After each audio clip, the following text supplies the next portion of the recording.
So say in some yesisi ewo my God mu yere ebesomo ewo prem so rekase so enti jibre na simedia santem no in some yesisi no yemfa embeso kan hu say edemo ewo Facebook ne so Onua 95.1 FM in some etwego no ukohonom a obetimi ehu bi ewo honom na ene yenhwe nsem no de edimu akotene ukopie mu ewo esuaka ewo sunyane a ewo bono mantema ba betodwa se ejabi ahye enam so amohini bi ene ne yire omatoa nananom ewo nsiedo sa so na yebeba nkran krom ha sei na nia esi ewo laboni senior high school teacher ni a one abaya akodi agora yenso ma no akopie mu ewo court emu ensem no yede ebeba bro na ukopie mu nso ewo edumasa ade akromfo wiemfo bi akwakoto egu nkrofo bi so ade na omo ye omo ton gold one omo akwakoji gold ibi agi ehu sika asanso ade adwane ye kase emu mienu de ya chi omo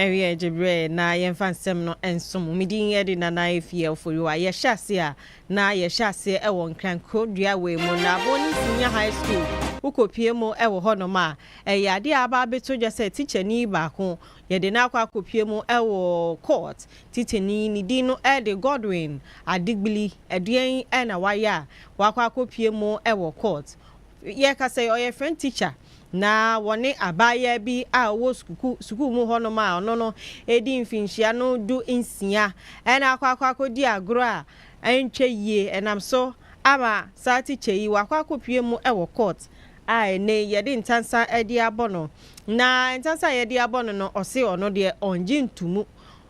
ntumu eninti enam so ama yamani bill na yede amano no sika da so aye 50,000 Ghana cedis ebi onso nipa mienu ena aba begine mu edi amatiche yi na okopie mu ewo district court no ewo domestic violence and victim support unit DOSU na police headquarters ewo nkranko dua we mu na enseme bepie mu no ene se teacher ni abaye yi onya no ena ene nsa na odiwere abaye ya ye kase akopie mu ewo court na sem no yegusu aye di no enti ada ombesa nso akopie mu ewo court no hu nsem ebeba nyina onua ye de baba abesom afe yenko ensem fufuro mu na ukopie mu ewo edumasa ayade ewo dwaben impesua ne so ewo asante mantama ayade atimemfo ehu abom yie pa edien ena aba atimemfo omo eyem ehhehye omo yese amro besibi akrofo yemfo bi bebi ayeton gold bi womo ekopie wo hono ma womo koye no wokosane etuo egu timemfo so na enam so ama nipa nsia o meprepra yie pa etuo na omototo ye no nipa nsia ena etumi eprepra yie pa na ore Japan Andrews assembly member de ma empotem we na wo kasa chirechire mu no ena o se am Roberts yi wo moti motorbike so ena ekopie mu ewo hono ma na wo mko wi gold yi bi ya gifri wo mo nsem wo mo moton no ya gifri wo mo nsem ebi onso mfidi wo de ye adwuma so ya gifri wo mo nsem sika nso a edoso yie pa nso eyade a wo etumi agifri wo mo nsem na wosanso editu dwa se amrobes yi ekopie mu wo honne ne etuo no wo mo sanigu krom honom na chese obia nkono nkoda kana kadada na wo mo sanigu wo mo so saa na chese enam so amahu edibo timemfo na wo mo yese wo mo disika ne kono na taxi driver bi odi o mechi se asem na aba no ebi mu tai wo mo se na ebe yesika na o mabeje no yebetumi age fi o mo nsem na ebi onso ya chi o mo yeni ti taxi driver bi no de o se na kukudro na wo hwo ye pa na odi o mechi a de ne kai ko bo mo na odi bo mo wie ye no no mo mienu no wo mo eto fem menam so am ya chimienu a ye kasa yi womo ewo a police for akache na mo ye miensa na so mienu na yetumi achi oma ba ko ne de ono wapani ba bi afa na new dwabin police command eho na womu nipa mienu no oma akwa akopie na senam din kankan enam so amamtimemfo omu ehu abomu yie pa amamu de atumpanyifo se yenhwe ne yenfa ahobambo fododo na ambepie mu ewo honom na ebi onso nipa ba ko a wodwane ye no ono nso so mpanyifo hwe ne mu se womonsa ebeka ne na yenya achi mienu ne de na omu ogidie yie pa nti ye hwe se ye ni assembly member no ebedi nkomo right Japan Andrews na amanebo no ono ankasa etumi akyerechire ye mu yie ye hwe ni mu se ebenya owura Andrews na ye ne no edi enkomo na ye hwe ni mu se ebenya owura Andrews no ye nko ensamfoforo mu ohene owo Twifoman traditional area no ewo Twifoheman lower dentra mesini ni mu ewo mfimfini mantem otumfuo sasraku a otoso nan na wo kase osi kopie mu ewo ankafo ayaresabia ehwe nipa adwene mu eni adwene mu yare ni ne keka ho no a honom na tibia no enyade a enhye krakrakrakrakra na sa ayaresabia 1965 na Ghana ye mampanyi a odi kan Dr. Kwame Nkrumah agisi honom a empa na egumo eye ahanum 500 se wo hwe se womo a womo eyare omadwe mu yare no wom betumi edi abo omo na womo si ye no eyade abo nipa bebre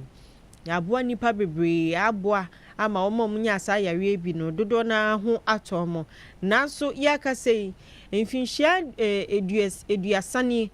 na womo edi womo anniversary na ho eno hene ekokasa ya wo se wo hwe ayaresabia itibie mu a eyade a enhye nkran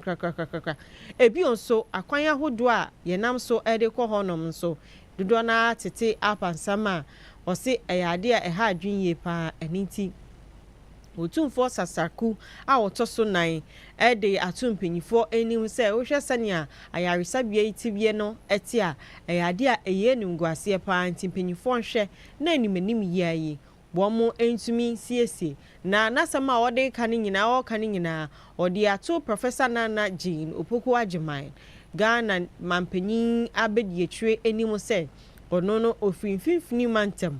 enti ekwan ya obetumi ahwe na ono so edi aboa ama ayaresabia no asanso ejina ne naso no yesre se ono so ombeboa bi yenti ensem ne bia odi tuwa. Facilities are too old, dating back to 60 years. They've become very, very old. It is time for them to be refurbished. We need some new facilities. They need to be renovated. When I was coming, I was surprised to see right from the entrance of the facility that the roads were in shambles, very, very bad. The buildings are cracked, they are not painted, they are not renovated. It does not deserve to be like this. It shouldn't be like this. So I will engage the president of the Regional House of Chiefs so that we find the appropriate channel to reach the vice president, the regional minister and the vice president, so that they will help to support renovating the facilities. Na chese otumfo sasraku a otoso nan na okasaye no 60th anniversary course no jumedi na say na okasaye na chese ayaresabia no nitibia no enhyen kran na nyo no kwa na kasaye panyin kwantrefo a ono so ohwe sa ayaresabia iso Dr. Julius Justin ono so ekasaye a obo adoktafo ene womo ye ejuma ewa yaresabia yi abaso pa say woma yade yie pa isan say efri say mpanifo eje yaresabia yi esi honom no ejuma a womo de si omani suso omobeye no eyade akọ animu pa na o say ehu behia say wobenya muwa na ayaresabia no ejina ne naso. say ye can any Eye 1965 ena Ghana mapeye odikan osaje for Dr. Kwame Nkrumah esi Ankafo Psychiatric Hospital etina wokan eye calculations na ene etoso mfie edosia pepepe eye 60 years sa establishment na start here ti Ankafo Psychiatric Hospital ye 60 years old na ya sheda etu ene esi honom 9th October say ye the be deba ye chichi amanfo ipeinfo ahemfo community for even politicians about together na ye fire dey mbom na ye hwe kwai ye be faso homelessness sem yo ye nuanu ma omonya adwemu yare omo edoso ewo sa region wi central region homelessness of mentally ill people eti eho enkomoje mu na yewo enei no Ankafo Psychiatric Hospital enye central region kwa na ye serve amanfo primarily omu fi central region but western for nyina so se obinya adwimuka adwimu yare empempi no ahaya na omudi ye omoba efe so no ibi akrafo kumasefo omuta kwan tintin ni nyina ede omoba ha ejane senia onkomanfo wo ha no edwuma ye wo ye edeboa mkofo omunya adwimu yare no eti most of the time no because of care na omunya wa ha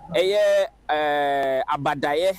staff no ewo edema nkofo ewo adwimu yare no enti obia pese se ninipa enya adwimu yare a ode ne beba Ankafo Psychiatric Hospital. So because we share Ankafo Psychiatric Hospital among psychiatric hospitals ewo Ghana nyina no Ankafo na the first purpose built psychiatric hospital. So we share Accra Psychiatric Hospital onyi be 120 years grapwa no no nanka asylum keke ye chiche nkofo ede omukoguo but Ankafo no saje for dre say yensi no se na ebe ya nkofo omwo adwemu yare no omubenya baby omuso metumi ada na ye de ahwe omo ho atom no masan akofi akoka ebusuane nyina eho eti amafo nim sa nti aha ene ya omo prefer se omo beba na chese penyin bakon ye adwuma ewa yare sabye Julius Diache ena wote nken na enyo no nko a ene kasaye ukopie mu ewo mfimfini mantema so afọ wo honom honorable ekopenyi otwe ono so ede nsem etudwa na obo woni a wo mu ye adwuma no abaso ebi oso kosi obehwe na one mampenyi abadietire atenase akasa se na ebe yo hawa ewo ayaresabia no wo mu etumi ahwe aso ano na wose se ukohu se unyonku bi anase wunue bi ene nammbonten so na sabio na adwene mu eka nan kakra na se o adwene mu yare a aya me ntietia ne so anase ntietia ne fa ahodie so na emom kire nipa no odo mfi edesia yezi wo Ankafo wedu djubedim yem papa kwa me kuma do bo adia oyende that means oyenje semle yaba ye kan na ye kan de wana numa waya ye wana waya ye wana sabi hu de wana mabonten ne begina excellency the vice president of the Republic of Ghana Professor Nana Jenopoku Ajwana name wa ha na oshem da mama Ankafo na Ghana ha hwebia wo hwe yenwan ma sabi bobo yabo wo tsimunde na fam dibia onye mampan mama beyen okoda da obeye ochemde mama enwanum nsase de ohawa wo har wodan ho encroachment my mama fusis wa dan wo wonsase do na ntokwa amanfo ko wasatu na no oye nen da zu ho obohwe na wa hwema no do etwa na mama so a me regional minister me dey count there ye kan da ebinum wo etimi yara madaminti ye kan wasoma ye ta ye kan ye digina wona ye hu da sabe won dado anada won wa efia wonam abonten bebre no wonam abonten na oya mpedem bisa mo de so da mu wo abonten wa ebomu da obi asabe ne na gu foma na tara efi onam no hu we mo ma na wa afa na da hye no bagum na mmobi so wa na ata fefe da mizi otekem oteka fefe mlankusem odidi wi a rototom odidi wi na wa to a chin street dem krofo no ye de wa hye ewo dem nsema ye kan mu ana won so yemfo won kan ana so ye de wa be kan na o chere won po do so se won na wa ni ked won abonte because am na we na ye desire total abonte ye na ye kan wa de bogugotem ye na national sanitation day ye jina ho ma minister papra amanfo papra na ye fie de ye nsese ye na ye ka ho ma ye fie efufu ma je sa aban boke ansa na wa bododo na sa aban be se ska won yimpa ye de se fefe ye ho se won na sabe ye fie de wadwe ma kan se won shata wo ho na ye yin nsunsun ode mo hen oni nti mo ma ye nche odo nche ye nuan ma sabe ye won de won na ma bonte a won dada wadwe mo ohaw wa bra ye ma ba remboka wo he ye ho o sa na ye fi mo se na scan code bokwa koto edu o be sa da na mama ya rehabilitation center ona na wo se do room so am yen se yesu bai Infinity mantem so afo ochri ora ochri penyi na wote ne kan yen konsem foforo mu na okopie mu ewo gulumpe a aba betodwa se honom ajo ningina ene se na ahinsem mu ntokwa eho ebeye eho behuye na fisem so afo de to wo so se wo nda ebo no nan pe a wo nda kopem se anopa no nsia ebebo gulumpe ewo kintamponof empesua ne so na ye kase impanyifo edi aba se honom ajo yama ne bofo mo free honom so wo mo kira sa ka fiu ya ye di to wo mo so no eyade aboa ye pa isan se ntokwa na ehuru se na honom ehuru no na eyade ha adwen na ye kase so afo a wo mantem honom Francis Owusu entwi wono so ede ne de aba wo kire mu se honom ajo. We had a very extensive engagement. We've advised them they need to put their guns down. In totality, I can say that we are receiving good feedback, but we are not going to rest as RESEC, we are not going to rest as MUSEC. We are going to do our best to make sure total peace is restored in the town. So afọ wo mantem honom ora Francis Owusu entwi ene kasaye na bupewura Abdullahi Jinapo a wotoso mienu ono so odeninsem etudwa wo kirechire mu se ne ekoso no eyade ha adwen ye pa na so kasaye honom ajo kakra. Because why they quiet they fighting and taking guns to load charcoal? This one say I have the right to load, this one say I have the right to load. When loading charcoal, if they are even talking of possession safe, that's better. But common loading, that has brought this one thing. But I think there's deeper things in it because concumbents and Gonjas or foreigners and settlers, they always have this problem. So the best thing is that happily both sides have agreed to lay down their arms. They've agreed to listen to everything. The regional minister has talked to them. I've also talked to them on behalf of the overlord of the Gonja Kingdom. They've accepted it. So now we can now sit with them and see what is deeply involved so that we'll get the peace agreed forever and ever. And I believe we want to make sure that nothing of this will happen again. Because this is the time that everybody needs peace for development. Bupera edema gulumpe ena wote nka ni dino Abdullahi Jinapo a wotoso mienu na emebunu so a wo ho wo se o magye atomu se wo mbema asundwe aba yenti nsema a wo so wo de etuya. Before you agree that we are laying down our arms, we are also humbly requesting that our brothers, the Gonja, we have no reason to be raising arms on each other. So we humbly request that they lay their arms and we go back to our peaceful coexistence. We can do better together in unity. We don't need to fight. We can together fight poverty and then we'll be more friends. This is the message from the youth and elders of the Konkombes. Na chese mebunu a omo konkomba ana womo so womo de atudwa se womo be ma asumdwa aba ye hwe ne mu se yebenya Belinda Tete na ne ekoso ewo honom no waboye mu nti ye twen no aba ye twen no yenko nsafufo mu na Gifty Oware Mensa Nkane Deputy Director Edema National Service Authority yengina ye nim se wakwa kopie mu e wa Accra High Court ni nyina ne se sike bia na ye hunu no enkofo mpanyifo susu se akofa ne sase na enye ono nkoa ene ekọ ginemu e wo honom ye kasai ene ya mani bill a sike da so 10 million Ghana cedis nipa miensa ene ginemu di amano na ni nyina ne se okopie mu e wo honom ntansa hodo a ye de abobọ no wosi enye ni nyina na obegi atunye se onje ntumu kra sika so a wahwe ama oman no aboka pa no eyade a emu edu yie pa no 38 million na chese yade a ha adwen yie pa bi osu ghost names wo ma omunye adwuma anase national service wo munye bi nanso wo mudin ebepie mu a yetua omka no beye 9000 na chese mpem nkron eyade a no so edosu yie pa nti ye kasa ide Gifty Oware Mensa yade bill yamane bill a okoda ne fie asam no womo ebesan so edi akire na de be free mu bebia yade bebro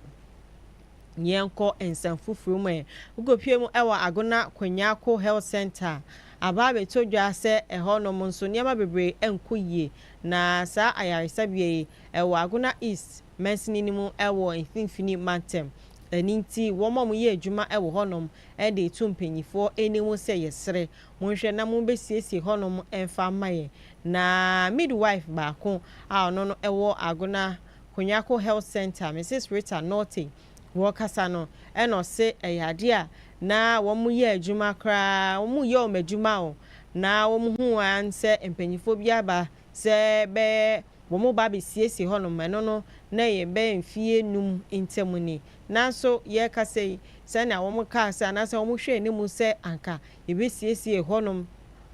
amanagina ne naso no eyade a womo ehu ni sa na edio how edi abre womo mu ye adwuma wo ho ebi onso womo a womo ba bepe ayarhwe e wo honom no womo nso so eyade a enko yie kra eniti womo de ato aban no enim se womo hwe na ayaresabia no womo siesie no womo fa nsakraye na adwuma e woso mo ye wo ho no womo nye nensanso ngina ne naso yentie nsem ni bia Mama Rita Norte editudwa buildings a wa nyina anye papa titi dan na yenya nkrofo kakra bi a wo fi kronim se wo beboa wo start ya na yenim ne esi sesi a wo mabio nsi ase dan under renovation nso a start ma sesi a bibia nkoso nti because of that no so obi yare anaso obi ba no bewo a dimpa especially say ebia nipa be say 3 4 ebom so mbewo a ya na ye ho kire ye pa because baby a sisi a ye use as labor ward no also nipa mienu pe ene betimi akọ at a time enumpo no kra no gise ebia ye manage nti ye sre aka kira ban se ebia ombeba beboa ye na dan no baby a ye du no ma bewie bibia na edwuma no nso ayeye because say ye see motivation nya say ebia ska but sometimes no see dan na ye edwuma ni wo mu na say nyoma ye de be ye edwuma bibia wo ho no kra motivate ye ma ye edwuma ni yi but so be edwuma na afei wa bibia wo be gina mpo ana say bibia wo de ayarefo ana opimfo betu ahwe ne no na ye di ti yesre sa ban ne nkrofo mbeba be ya ma ye do mas and that way the whole building nti se yakasa nyoma ye ntimi nkasa bia ye nya we the whole structure no esu omu eyeye in fact the whole clinic na nkasa no ehia I don't know whether I should use renovation because structures ni nyina anye nti se yesi renovation na na say ye be ye bieja bi bet to me no anka the whole thing should be done no me ya midwife okay nso obi yare no oba eyedin because she be a OPD wo na she be a ward wo so obi yare na sometimes say wo di wheelchair kra twene kra kwa eyedin sometimes how be fa ha kra kwa no yentimi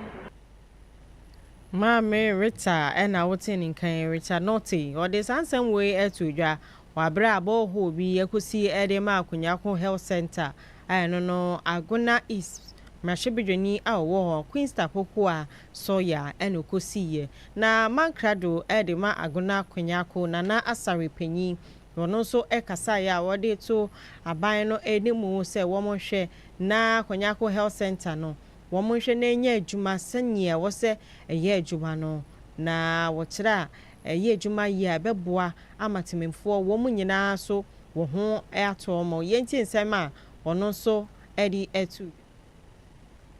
ye ba yan clinic ha no kware yen wura ho meni MP na reho akan na me ba ha chikaka wa start adwuma na ye ba no so se ye ba ye no ni adwuma no wa sha sem ye tia na eti ye start adwuma se 4 years braba ni tia na eti nti MP abehu a ye koto sre no ohun ye president Mahama na omwaye na clinic no anye clinic oye no polyclinic amempa ampo eni baje ho ti esre se wo kompa ka kan ka wa ha bibi ol be kan ma bezma polyclinic no oye me bize agura yi se na ade attendance dia o kan kun akona number 1 amafu ba hospital clinic hapa nti ebese se ka wan dan no polyclinic me na wa akona fa so atentura na yemfree Konyako Health Center ni yenkonsa fufume uyo obi a wo tied wo mobile phone ekotna ejanan bia ekohwe so ewo ho social media yi so eho na wo kwa akohwehwe no wo ho no manie tie na wudie nie wo ma wo nimde ewo apomdin sem so e de abase wa wo yesa no obetumi enya kokko yawe ni bi yenti amanebo efri honom eba Woma womo hwe apomdin sem so ewa amanone womo aye hwehwe mu bi na san hwehwe mu a womo aye no womo hu se enkofo dodo na tichiru emebunu no womo ekọ ejanan bi a womo ede womo mobile phone CB ekọ womo hwe social media no so ewo honom ema womo kotena honom a womo tena so eche womo sisa de we enam so ama nipa dodo na enya kokko yawe ni bi womo se hwehwe mu no akoso ewo US abrochimemu na so oman Ghana yesu ye bi se ho se yenti ena utumi nja no wodem ukoye ohu ye wia na wasanso ababonte ne ababonte ye ni itime for Ghana for ebedi nkomo se aso dienti ena mo ya sade we ye bi se ampa so mu kokra o mu de kwa na se eyade a o mu emfa nkotiri machi ye ni o mu enkasa. If I'm going and I don't take my phone, I don't feel comfortable there. Why? I always like to use my phone so that the environment I am, it shouldn't be some way. Because when I'm there alone and maybe there's smell and things, so most I like to use my phone over there. It takes my mind off. I'm even in the washroom. Sometimes if I'm being stuck on the social media there, maybe I can spend like 2 hours there, focus to be on the phone. How you handle your phone? So if maybe you made your phone fall in the water closet or something, and you're causing harm to your own self. But if you know how to handle your phone and everything, you keep yourself neat. I'm on the phone, but of course, you're a bit more flaming. Oh, no. Maybe I'm a person, I'm a second, so I'm a farmer in the casa. What's room they saying yet? If you are alive, that's all the call. I'm saying you can't sell Casa or Ocean Green yet because who rather bomb pine or round. If you saw the bomb pine, you can't say, who be one of Casa or Ocean. Some campus are medical washroom, but me will fear damage. Me say be sour, but the Ghana, the James, the norm, and the beer. Abraya ni Dr. Ni Penimpa ewo Breeze International Clinic, Dr. Henry Ni Odai Anan Ekasaye no, ojitu mu se okotena ejanan bia echa, ebetimi anam so ama kokko yawe yi wenye bi. Studies show say people spend on average 30 to 1 hour, sometimes 2 hours in the washroom whilst using their phone. I know people who watch more games, they prefer to read in the washroom, they prefer to play games.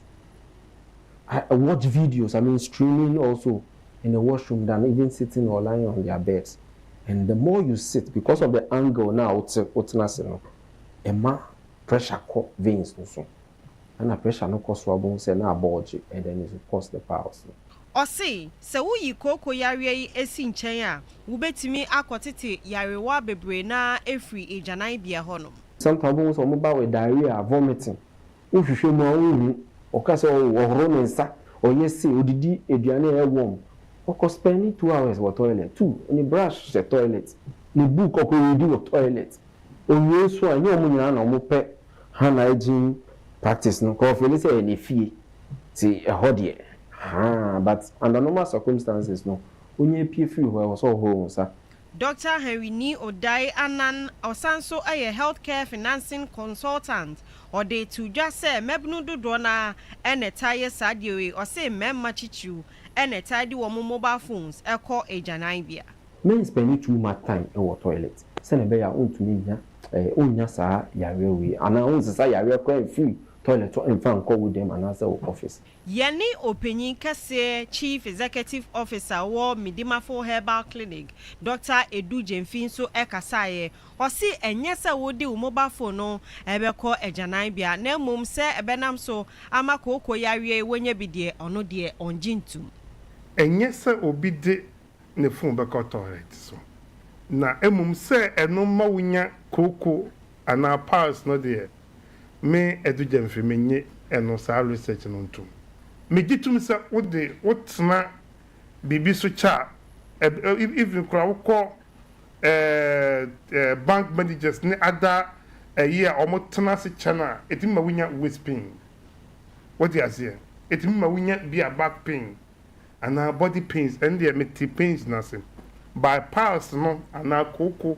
no dear made a hodie minion too.